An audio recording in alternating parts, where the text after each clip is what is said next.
Certainly, prayer is an obligation, dedication. Obligation for the wind which we inhale in the form of oxygen and exhale in the form of carbon dioxide. Religion without prayer is impossible, quite impossible. Prayer is performed to fulfill the wishes. In fact, we are all bound to expect something. We can make prayer and deepen it, no doubt. Prayer is done for an expectation. We must think why we pray. On the earth planet, where the life exists is only because of the wind. Wind is not visible, but it exists. Before we thank anyone, we must thank the wind, the air, because life exists because of the existence of air. We have to consider why saints of India lived in the forest and what they experienced.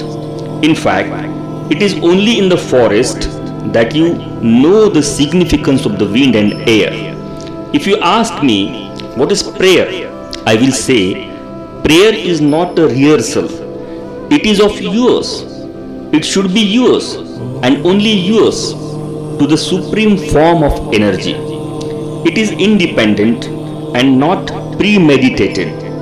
Maybe you know and call wind, air, like Brahma, Allah, whatever you want to call. These calls are a play of words in which religion a person is born. But truly, the driving force is nameless. When there was no language, still the hidden force was there.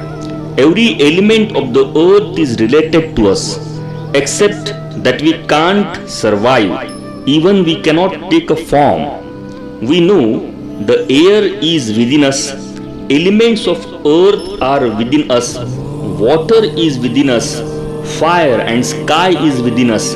Therefore, the praying person is definitely a part of the whole. Prayer transforms us.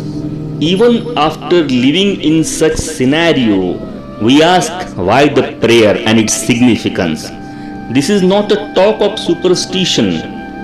It all deals with experiences. If you see Buddha, for example, Mahavira, Kabira, Ramakrishna Paramhans, Swami Vivekananda, these are all transformed figures and personalities, very different, very meditative. After a specific span of time, Buddha means enlightenment, transformation of Siddhartha.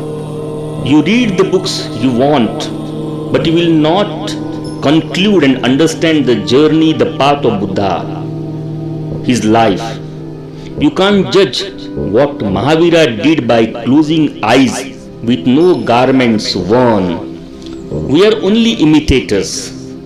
Your prayer is not yours, that has also been derived. Be isolated to know the hidden mysteries of life. Be to yourself, there is only one God, that is nature. Be a part and parcel of the nature. The force of your own will definitely reveal. Prayer is a sense of union with an unknown force.